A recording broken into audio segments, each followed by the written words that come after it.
This is CGTN, China Global Television Network.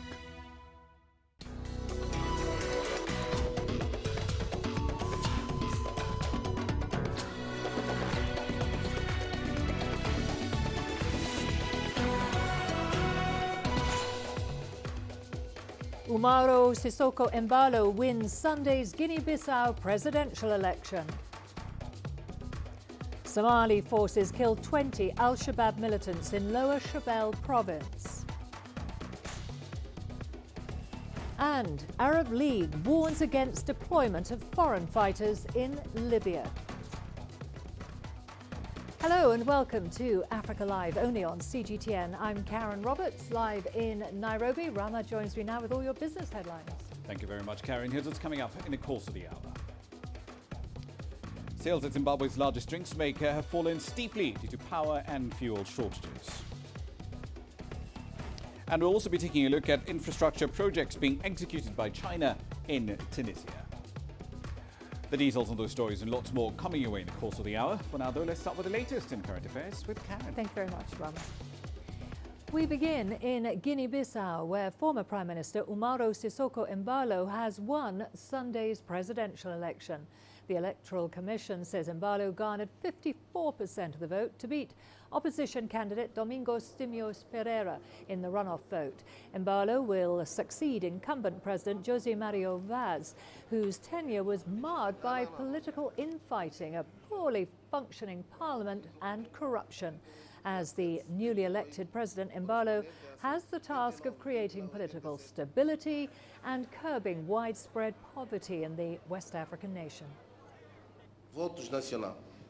The national vote tally says Domingos Simios Pereira has 254,468 votes, which is equivalent to 46.45%. And Umaro Sissoco Embalo has 293,359, which is equivalent to 53.55%. Well, we are now joined by CGTN's Deji Badmus from Lagos in Nigeria to tell us more on the landmark election result from Guinea-Bissau. Deji, what can the people of Guinea-Bissau expect from President-elect Umaro Sissoco Embalo?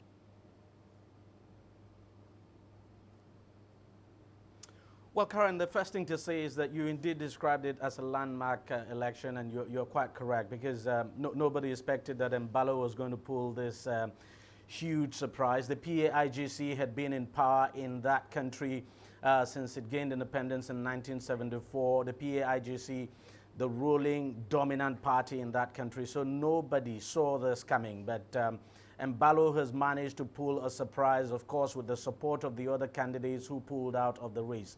Now, one of the reasons why people chose to vote for him is just because they wanted a clean slate, and they would want him to take on the issue of poverty. Poverty is quite rife in that country, a country of just 1.6 million people, but then over half of the people there living below the poverty line. They would also want him to deal with the issue of corruption, which is something that, well, a lot of the citizens of that country accused President Vaz of not tackling. And then the issue of the country now being used as a transit point now by Latin American drug dealers now.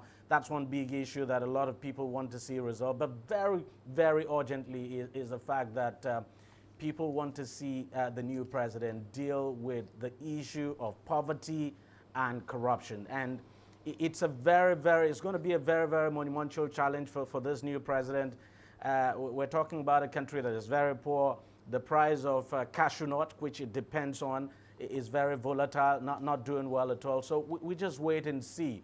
But then there's no question at all that Mr. Embalo knows that he has his work cut out for him. Well, you've mentioned some of the challenges there, poverty and, of course, the drug dealing there and corruption. Tell us a little bit more about the political instability that the new leader will be having to face. Well, that's another, it's going to be another tough nut for him to crack. let me just paint a clear picture of the kind of political instability you have in that country. This is a country that has witnessed several coups, about 10 of them since it gained independence. It's a country that the outgoing president, for instance, had to work with 7 prime ministers between 2014 and this period because he kept sacking them. And the problem has to do with the political system that the country runs. It runs a very complex political system where all the powers of government is actually not vested in the president, it's actually vested in parliament. So the parliament actually forms government, you know, appoints the government, appoints the prime minister, but of course the president can choose not to work with the prime minister, and the president can choose to fire the prime minister. Now, that was the issue President Vaz, the problem now President Vaz had with the parliament. At some point there was this huge face-off, and then his party, the PAIGC, decided to expel him, and they went on to form a breakaway party. That party, of course, has now come to power. So how Mr. Embalo would work with parliament, we just have to wait and see, because the PAIGC is still the dominant party in parliament. It has 47 seats, of course, out of 102. It's not an overwhelming majority, but Mr. Embalo would have no choice than work with the PAIGC. And it remains to be seen how he is able to unify not just the country, but especially the politicians in that country, get the PAIGC to work with him so that we don't end up with a situation where, like we had under President Vaz, where we had 7 prime ministers in just a period of 5 years. That would be terrible, but it's a very, very politically unstable country. And hopefully the people would come together and sit down and begin to talk about reforming their political process and political system so that they don't end up with this kind of complex political arrangement that is absolutely not clear and doesn't give the president the powers actually to actually work. Okay, thanks very much for that. That was CGTN's Deji Badmus there on the landmark election from Guinea-Bissau, with the election of the new president, Umaro Sissoco Embalo. Moving on to other news now. Somali forces on Wednesday carried out an operation against the Al-Qaeda-affiliated terror group Al-Shabaab in the southern part of the country. An army commander said that 20 terrorists were killed and 7 villages were liberated. Osman Abdimalik Malim, a special forces commander, told local media that Somali soldiers have also liberated the villages in the Lower Shabelle province following a military operation in the region.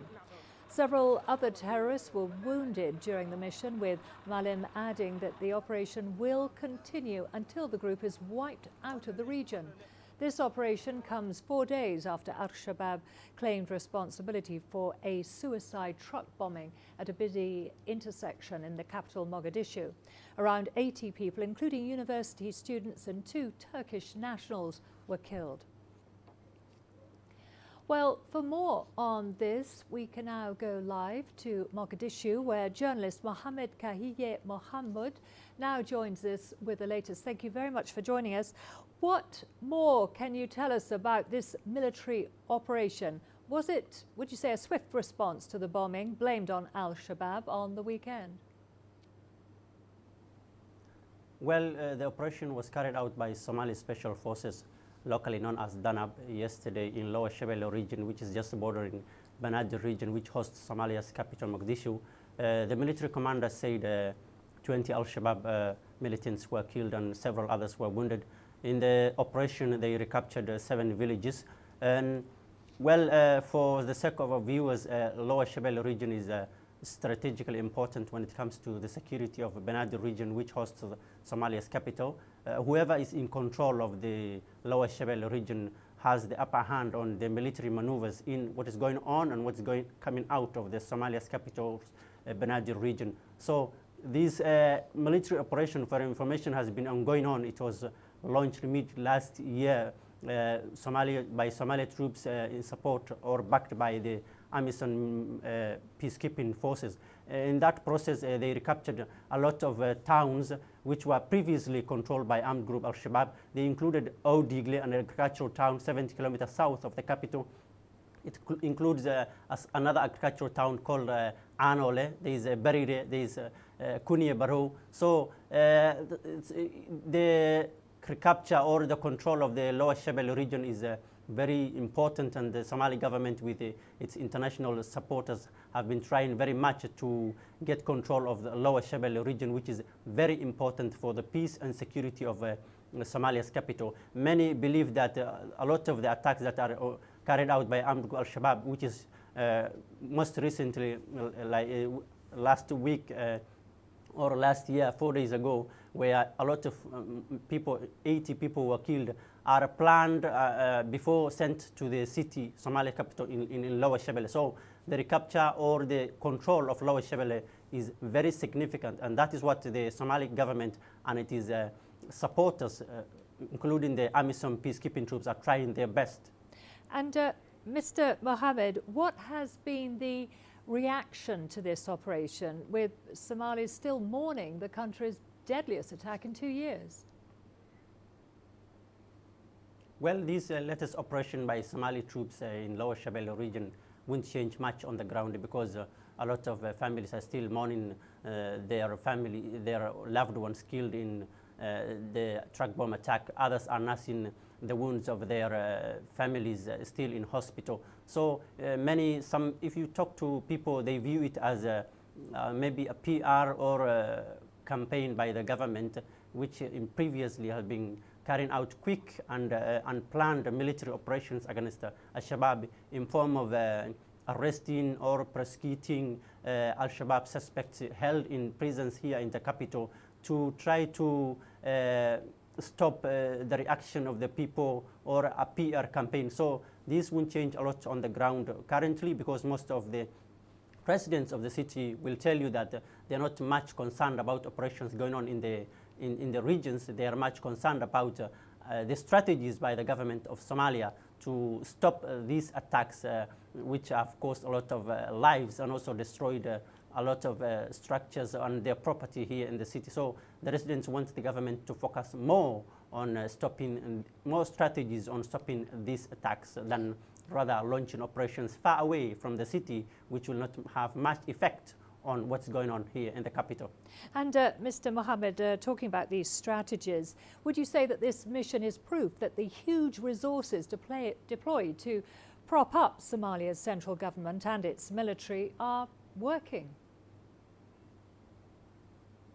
Well, the efforts to reform Somalia's security sector, especially the Somalia's National Army, to take the full responsibility from AMISOM, has been bearing fruits, because the troops have held towns previously controlled by Al-Shabaab by keeping them at bay, especially the Lower Shabelle region. So I think it's bearing fruits. And also, to add on that, the Somalia's parliament approved 2020 budget yesterday, where the defense Ministry of Defense got increase in the number of budgets, a lot of finance support.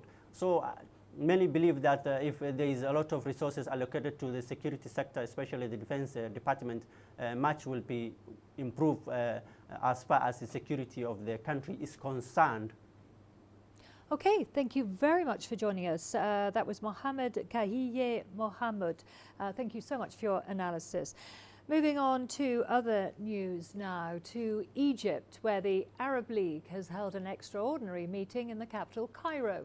The meeting sought to come up with ways of responding to Turkey's plans to send military troops to the government of national unity in Libya. CGTN's Yasser Hakim has more. The meeting took place behind closed doors, a reflection of the major differences between the delegates. Most members, however, have made it clear they reject Turkey's military interference in Libya. Unfortunately, there is no unity between Arab countries, though the most criticized is Turkey's policies, but there are few who support Turkey. There are states that fund and support terrorism in the region, and Turkey is one of them. The Arab League said Turkey's militancy and expansionist policies in the region is not accepted by most Arab nations. A statement from the meeting has condemned the Turkish involvement. Turkish President Recep Tayyip Erdogan had announced his intention to send troops and arms to Libya's government of national accord by January 8th. The government of national accord led by Fayez Sarraj is in conflict with Libyan National Army, headed by Khalifa Haftar. Haftar is on the outskirts of the capital, Tripoli. Meanwhile, in Cairo, the Arab League has been calling for a peaceful solution to the crisis. Arab League should play a stronger and more active role in Libya, as Libya is a founding member of the Arab League. The Arab League should keep Libya united and achieve reconciliation through national dialogue and working with the UN. Libya's sovereignty is being undermined by Turkish President Recep Tayyip Erdogan and Libyan Prime Minister Fayez Sarraj. They are selling out Libya and will open the door for ISIL fighters to return to Libya after they did the same in Syria. Most experts believe a Turkish military involvement will only prolong the crisis and increase the bloodshed in the North African country. Besides the Arab League urgent meetings in Cairo, Cairo will also host a summit with France, Greece and Cyprus to discuss means of dealing with Turkey's meddling in Libyan affairs. Yats Hakim for CGTN, Cairo. Meanwhile, Tunisia's President Kais Saied has said his country will remain neutral as he urged all Libyan parties to negotiate an end to the conflict. Saied has held a meeting with the National Security Council to evaluate the security situation in Tunisia. This comes only days after the visit of Turkish President Recep Tayyip Erdogan, who is pushing for troop deployment to Libya. CGTN's Adnan Chouachi filed this report from Tunis. President Kais Saied has refuted false allegations circulating on social media on Tunisia's so-called plan to support a military intervention in Libya. After the last with the Turkish president, I want to emphasize that Tunisia will never accept to be part of any coalition or alliance. We'll never tolerate that. Any centimeter from Tunisia's territory is not under national sovereignty. The false allegations are either a result of a wrong evaluation and estimation or are claimed by the same source that are used to lies and slander. Specialists on the Libyan issue estimated that the accelerations of events in the North African country will undoubtedly have repercussions on Tunisia. Tunisia must remain equidistant from the various Libyan factions, advocating a unified position banning any foreign military interference. We will lose our credibility in supporting any Libyan party or siding with any foreign military plan. Analysts have also criticized the position of the Tunisian state, presidency and diplomacy. Tunisia's reaction to the Libyan crisis and peace initiative is late. We are the first concerned country and people by the escalation of the war. Our security is tied up to Libya's internal security and stability. Tunisian diplomats and security experts believe that the situation in Libya will evolve into a conflict affecting the entire Mediterranean region, given the increasing number of regional and international interference in the Libyan conflict. Experts in Libyan affairs believe in the importance of coordinating with neighboring countries, Algeria and Egypt, to relaunch Tunisia's tripartite initiative that was proposed by late President Beji Caid Sibsi. The initiative aims to reach a solution bringing together all the Libyan parties while rejecting any military intervention. Adnan Chouachi, CGTN, Tunis. Sudan is celebrating its 64th Independence Day today. This is the country's first Independence Day in 30 years without former President Omar al-Bashir in power. The celebrations come as deadly ethnic violence continues to erupt in the western region of Darfur. At least 50 people have died since Sunday following clashes in an IDP camp in the West Darfur state. The country's Prime Minister, Abdullah Hamdok, and the deputy leader of the country's transitional government, Lieutenant General Mohamed Hamdan Dagalo, are due to visit the area. The clashes have led to the suspension of peace talks between the government and armed groups in neighbouring South Sudan. We are taking a short break now. Don't go away. Lots more to come, including Chinese President Xi Jinping delivers his annual message to the nation. And Charles Blé Goudet, a former ally of the ex-president of Côte d'Ivoire, sentenced to 20 years in prison. You don't find the stories of North Africa by sitting on the sidelines. You've got to get out, go there, and you'll find them.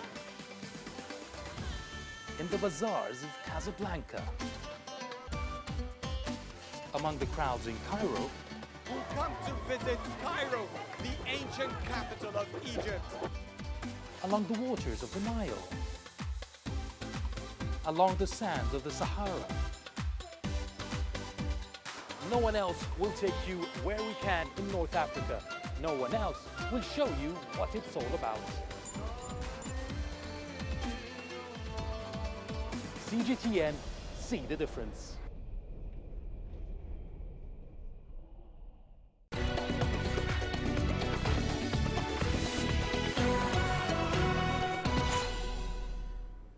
To China now, where citizens have welcomed a new year and a new decade. 2019 marked the 70th anniversary of the People's Republic of China, and in 2020 the country aims to complete the building of a comprehensive, moderately prosperous society. Chinese President Xi Jinping delivered his New Year's message to the nation. He addressed the events of the last 12 months, issues he considers most important, and his hopes for the future. For the last few years, President Xi Jinping has used his New Year message to encourage Chinese people to work hard and to fight for their future. He also stressed the need to build a community with a shared future for mankind. Now let's take a look at the highlights of his message. 2019 is coming to an end, and President Xi had sent New Year's greetings to the Chinese people. 2019年，我们用汗水浇灌收获，以实干笃定前行，高质量发展平稳推进。我国国内生产总值预计将接近100万亿元人民币，人均将迈上1万美元的台阶。三大攻坚战取得关键进展。 President Xi reviewed major development strategies the country has been promoting during the past 12 months, including the Guangdong-Hong Kong-Macau Greater Bay Area, the country's robust campaign of poverty elimination and scientific research programs such as Lunar Probe Chang'e 4 and Long March 5 Y3 rocket.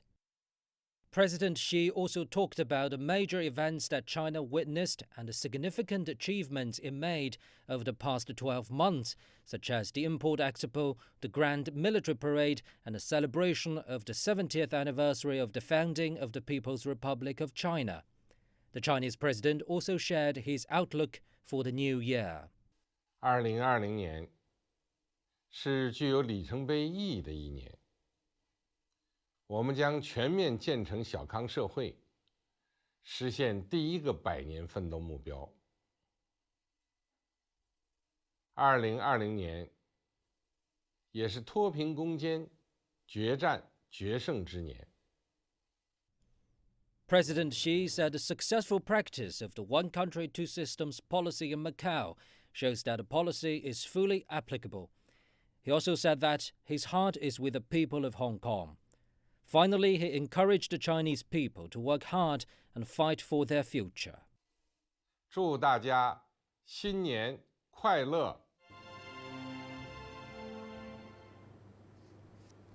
Meanwhile, in South Africa, revellers at the waterfront in Cape Town took full advantage of the fine weather and glorious backdrop as they welcomed the year 2020 in style. CGTN's Angelo Coppola has more. The waterfront zone was the centre of the mother city's New Year celebrations. This as authorities had earlier warned visitors and residents that they would deal firmly with anyone breaking the law.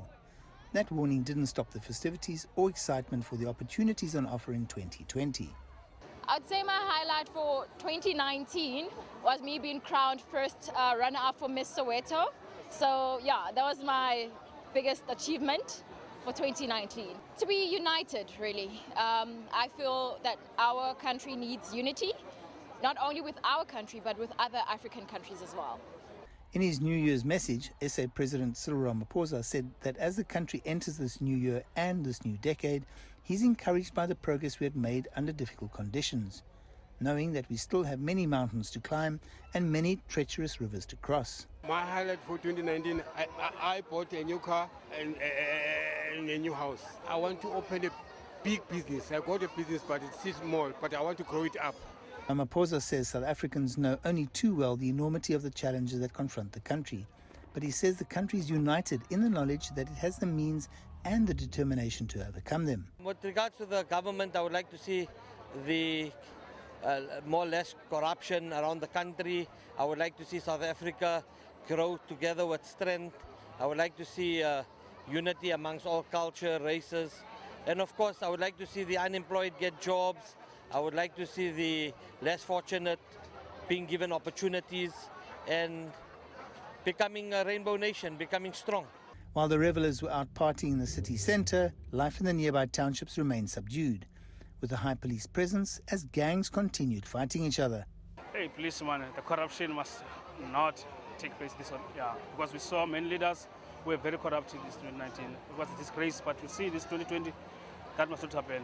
We want the rainbow nation, where what we think for people that don't have nothing, which they are poor. So we need to think for those ones who have nothing at all. So at least now, whenever we vote in this 2020, we must see that there are the changes. There's no question that 2019 has been a tough year for most people in South Africa. And everyone's looking forward to 2020, hoping it's going to be better. More jobs, better security, improved economic growth. And of course, people want to be happy. I'm Angelo Coppola for CGTN on the waterfront in Cape Town, South Africa. In Uganda, the new year was ushered in with concerts, fireworks and celebrations. Our correspondent Leon Esenyange reports. Thousands packed the capital's Sheraton Gardens for the New Year's celebrations. The camaraderie was for all, young and old. On the sides, a little shaking up to get people into life. For me, by midnight, everyone will be happy.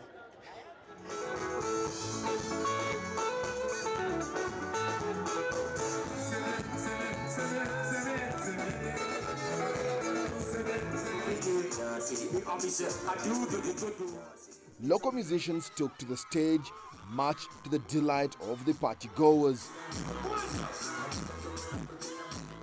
But it's Congolese music legend Kanda Bongoman that carried the day.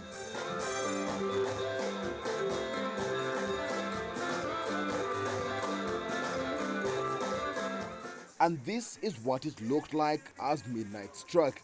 With a display of fireworks, the thousands here happily welcomed the new year. I'm happy, very, very happy for 2020. I'll do a lot of things so long as life is there. 2020 is better from the beginning, I think. Let me hope it will also be the same at the end. After the dazzles, the party went on.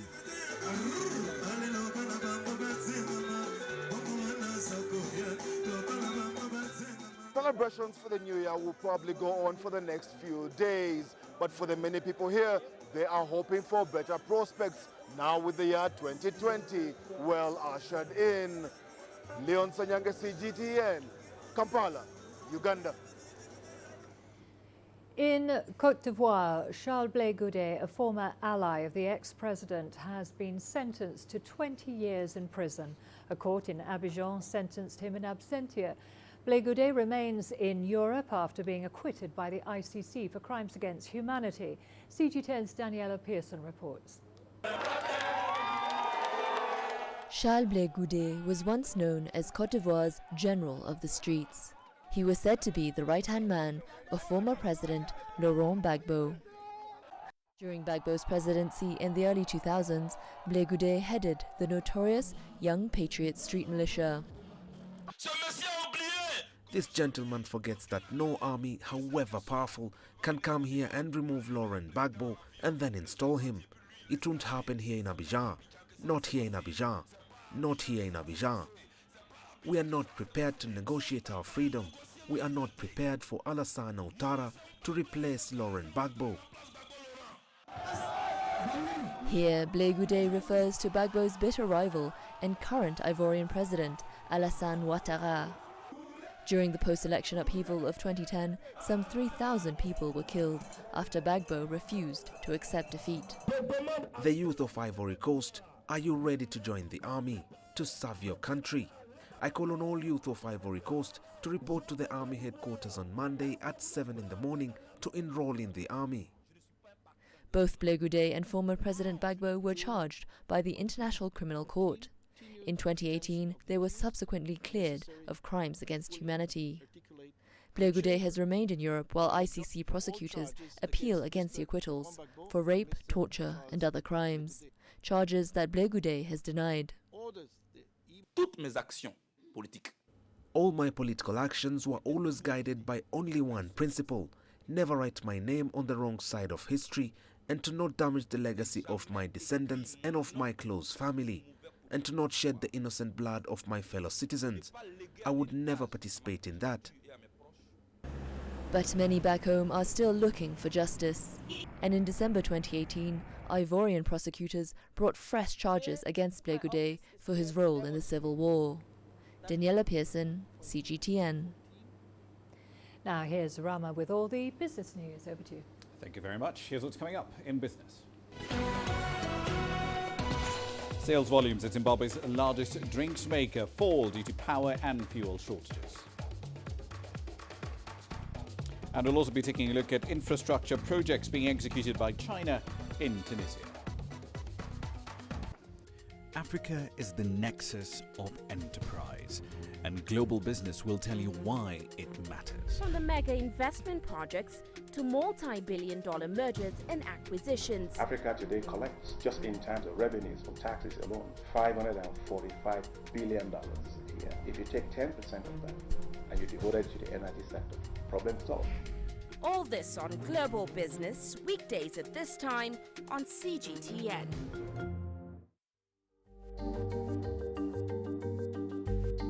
Africa Live. Find your voice.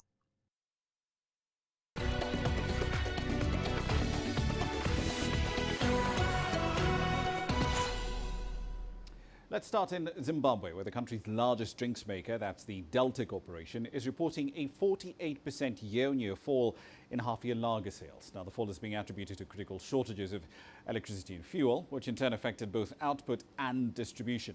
The Southern African country is struggling to get through its worst economic crisis in a decade, and that has been compounded by 18-hour-long electricity cuts. Carbonated soft drink sales are also down by 56% in the same period. Volumes for the popular and much cheaper sorghum beer sales are also down by about 15%. Now, in Tunisia, major infrastructure projects are currently on hold. China's ambassador to the North African state said that the country is waiting for the new Tunisian government to relaunch negotiations on funding and execution. With the details, here's CGTN's Anin Chouachi. The Chinese ambassador stressed during a meeting with the press his country's willingness to fund major projects in 2020 and the next few years. The funding is linked to the negotiations with the Tunisian authorities. China is keen and ready to stand with Tunisia to achieve economic and social growth as part of concretizing the recommendations of the Forum on China-Africa Cooperation held in 2018. The ambassador indicated that after completing the gigantic Sfax hospital project that will provide patient treatment in Tunisia's central and coastal regions, the Chinese government will provide the necessary equipment for the hospital. The Chinese government studies the needs of Tunisian health institutions and the local population before offering financial, logistical or technical support. This approach has made all Chinese projects successful in Tunisia. Wang Wenbin noted that a Chinese phosphate plant has been built in the governorate of Gafsa after a call for tender, adding work and the plant will start within 2 or 3 months. China's significant investments in energy and infrastructure in Tunisia have revived the economy. The projects are realized within the vision of the Belt and Road Initiative. This is the most ambitious and successful economic project in the world. The Cultural and Sports Center of Menzesix in Tunis is the most modern facility in Tunisia. It was built and renovated by the Chinese government. Now similar projects are underway or under study in the North African state. The Chinese ambassador to Tunisia pointed to the strengthening of cooperation and exchange between Tunis and Beijing in the cultural, economic and social fields. He also expressed his country's support to Tunisia and its war on terrorism that cannot be affected by any factors. Adnan Shawishi, CGTN, Tunis. Now, Egypt aims to plant nearly 1.5 million hectares of wheat. An official from the Agriculture Ministry says wheat planting at the moment should cover roughly 1.25 million hectares within the next 2 to 3 days. Last season, the country harvested 8.5 million tons of the grain from domestic farms. As the world's largest importer of the grain, Egypt is keen to increase the area used for growing the crop and to improve its food security. In the 2017-2018 fiscal year, Egypt imported roughly 12 million tons of wheat, most of that coming in from Russia and the Ukraine. The rise in wheat consumption is partly attributable to the country's economic and population growth. Now, the final day of the decade, the American president said he would sign the Phase 1 trade deal with China on the 15th of January at the White House. He then added that he would travel later to China for talks on a much larger Phase 2 agreement. CGTN's Nathan King has been following the twists and turns of the Sino-American trade war this year. He filed this update from Washington, D.C. Well, US-China trade negotiations dominated 2019, and US President Donald Trump saved this announcement for the last day of 2019. And while we've had no confirmation from Beijing, the US President trying to get ahead of the news, as he often does on Twitter, saying, "I will be signing a very large and comprehensive Phase 1 trade deal with China on January the 15th. The ceremony," he says, "will take place at the White House, and high-level representatives of China will be present at a later date." He goes on to say, "I will be going to Beijing, where talks will begin on Phase 2. And while we don't have confirmation or a list of from the White House of who China may be potentially sending for this potential signing of the Phase 1 trade deal, the January 15th date does make some sense. There had been reports all week that Liu He, the top Chinese negotiator, may be traveling to Washington at some stage, although some reports put it earlier. 2 weeks from now seems right. Although the Phase 1 trade deal, of course, has been agreed to, we've yet to see the details. We understand it's 86 pages, but we haven't got details on the agricultural purchases that Washington says China's agreed to, or China's access to US markets. And remember, there's a lot to be solved when it comes to companies like Huawei on the entities list and the continuing row. So that's very interesting that US President said that he would go at a later date, no time on that, to Beijing to actually start negotiating Phase 2. Remember, they envisage a Phase 1, 2 and potentially 3 deal. The fact that Phase 1 is not signed yet and he's focusing on Phase 2 suggests there's a lot of work to be done between the two biggest economies, especially because the US president is re-entering his election year, where focus on trade and what he's delivered on that will be a key part of his campaign as well. So all eyes set for January 15 if the US president's tweets are right. Nathan King, CGTN, at the White House. Now, across the Pacific, China's foreign investment law goes into effect right at the start of 2020, essentially today. The new law aims to create a much better business environment for foreign enterprises operating in China. CGTN's Lin Nan spoke to some foreign investors in Shanghai to get a better sense of what this new law means for them. Step inside any leading automobile, textile or other large company in China, and you are likely to find an automation platform made by German company Lens. Entering China in 1997, they say they are very concerned about the stability, fairness and openness of policies. As foreign investors, we want to make sure there are laws and regulations for foreign companies to follow and to protect their rights on a legal basis. The foreign investment law takes effect on January 1st. It addresses some of the core concerns of foreign companies operating in China, including complaints about forced technology transfers and lack of intellectual property protection. As a key supplier of drive and automation solutions, Lens relocated its Asian Research and Development Center to Shanghai in 2019. IP protection is one of the biggest worries among foreign firms in China. They are afraid that their technologies may be stolen or copied. The new law will protect it on a legal level. It is very detailed and comprehensive.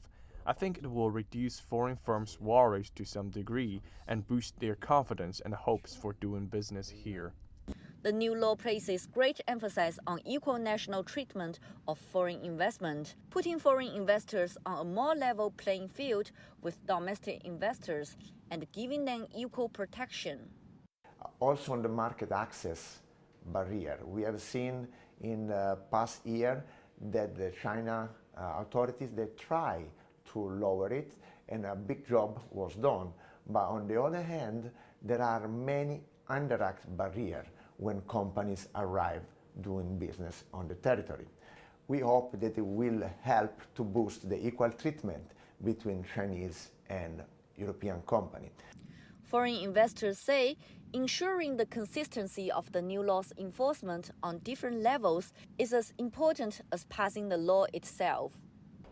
The implementation of the foreign investment law is considered a milestone of China's opening up.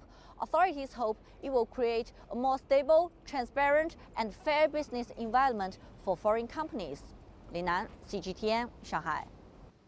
And I'll leave it there for the time being. Coming up at the top of the hour, though, we'll be taking a much closer look at Egypt's planting season as far as this particular commodity is concerned. They're planting nearly 1.5 million hectares with wheat. But why has Egyptian domestic wheat production stagnated for the decade? We'll explore that live from Cairo at 1800 GMT. See you there. For now, back to Karen. Thank you very much, Rama. Well, we are going to a short break now. Don't go away. Lots more to come, including... We look at how Nigerian street kids are dancing their way to a better future. Join us in Global Business and see Africa through our eyes.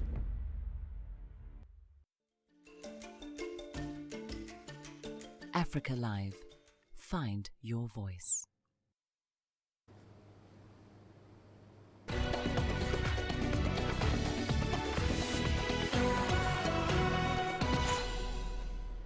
To Nigeria now, where a dance group known as Dreamcatchers is changing the music scene. The group is made up of children from underprivileged backgrounds, and they hope to empower others like them. CGTN's Deji Badmus has more. The Dreamcatchers Academy is home to kids with bundles of talents. With or without shoes, there are no dull moments during dance rehearsals like this one, where the kids get to display different movements in group, accompanied by loud cheers.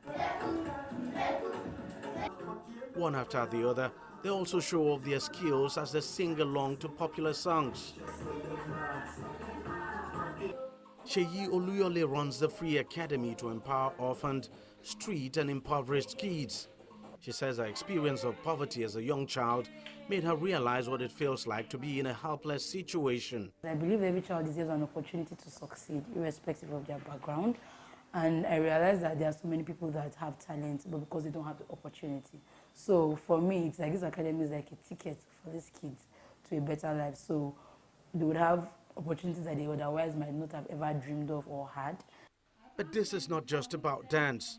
Dreamcatchers is about reshaping the lives of these children. Through the project, Oluyole also makes sure these kids are enrolled in schools.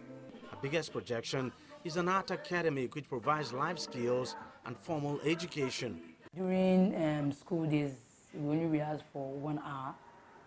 And then during the weekend, we rehearse for longer hours, like 3-4 hours. And also, education is very important. We have a library in the house that somebody donated, where sometimes I make sure that the kids bring in a book report every week just to make sure that they are reading and staying up to date.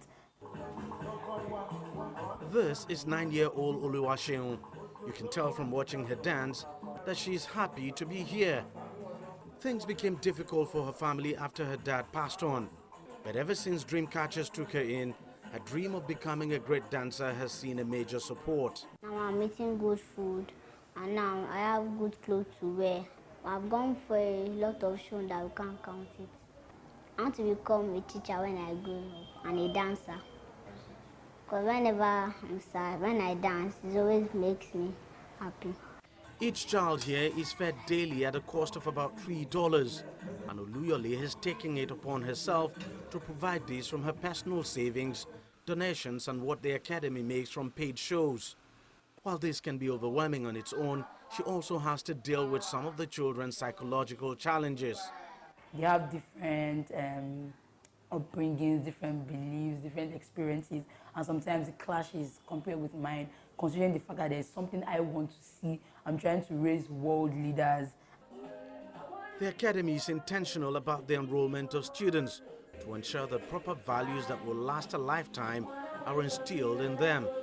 I always want to see progress and change in the life of every single child, and that's the reason why I make sure that I only have a number that I know that as an organization we can keep track of their daily lives.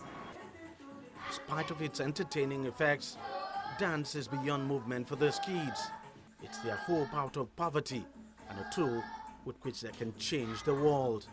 Deji Badmo, CGTN, Lagos, Nigeria. All of the sports news coming up for you after the break, including Tunisia's World Para-Athletics discus champion and record holder Rawa Tili eyes more glory in 2020.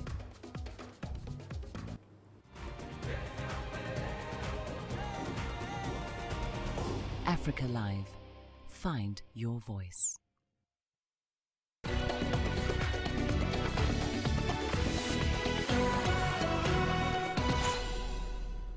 We start in Tunisia, where Rawa Tili is still basking in the glow of her record-breaking performance at the 2019 World Para-Athletics Championships.